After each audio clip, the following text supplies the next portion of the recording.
ভুল ত্ৰুটি ৰৈ গৈছে, তাৰ কাৰণে ক্ষমা বিচাৰিছোঁ। এটাই ভাল লাগে, আজি আমি ইয়াত সমবেত হৈছোঁ জুবিন দাৰ কাৰণে। আৰু জুবিন দাৰ কাৰণে যেতিয়া সমবেত হৈছোঁ, প্ৰত্যেকগৰাকী অসমীয়া মহিলাই নিজৰ ড্ৰেছত আহিছে।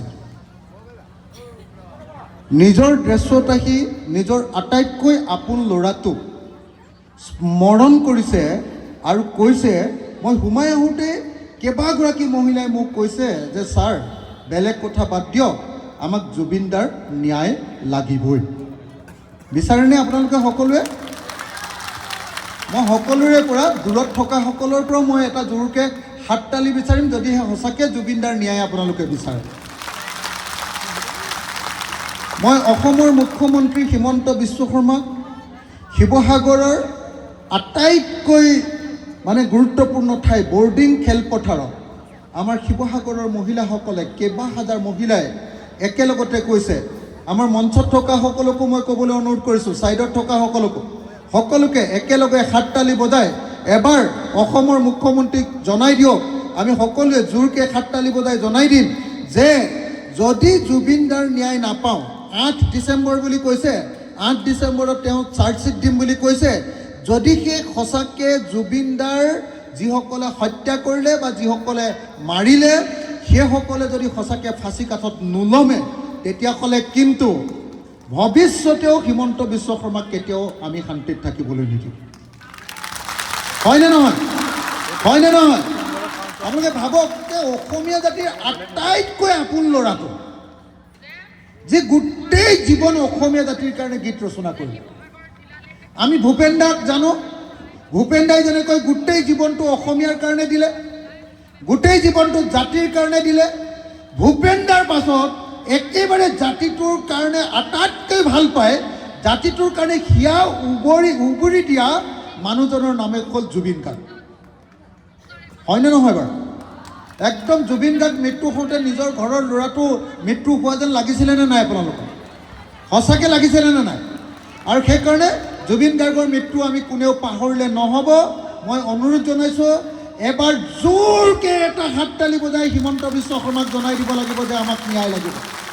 জুবিন গাৰ্গ জিন্দাবাদ, জুবিন গাৰ্গ জিন্দাবাদ, জুবিন গাৰ্গে ন্যায় পাব লাগিবই, জুবিন গাৰ্গে ন্যায় পাব লাগিবই, জুবিন গাৰ্গে ন্যায় পাব লাগিবই, জুবিন গাৰ্গৰ হত্যাকাৰীসকলৰ ফাঁচি হ'ব লাগিবই, জুবিন গাৰ্গৰ হত্যাকাৰীসকলৰ ফাঁচি হ'ব লাগিবই। ধন্যবাদ। মই আৰু একো ভাষণ নিদিওঁ।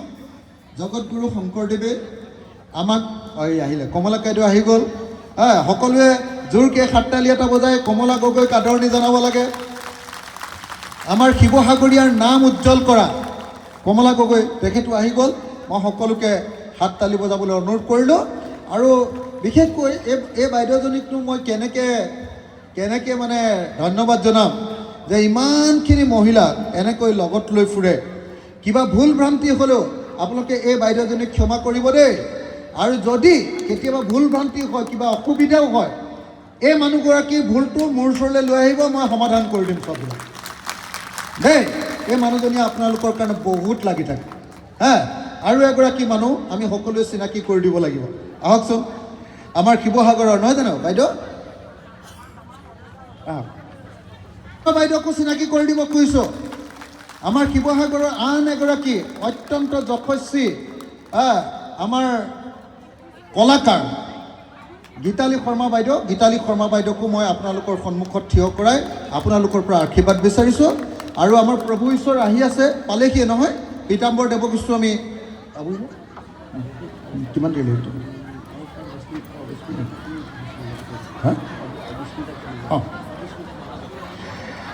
আমি অবিস্মিতা হাজৰিকাক চিনাকি কৰি দিব খুজিছোঁ।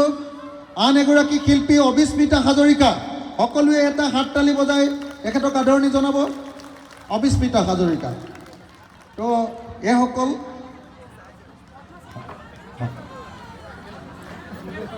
হয় আমাৰ দুৰ্গেশ্বৰ বৰুৱাক সকলোৱে এবাৰ এটা আদৰণি জনাওক প্লিজ।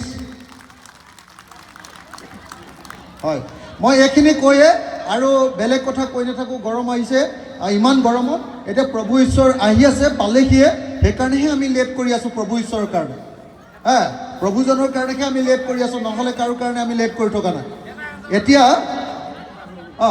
এতিয়া মানুহখিনি বহুত ৰ'দত আছে, কিবা এটা গীত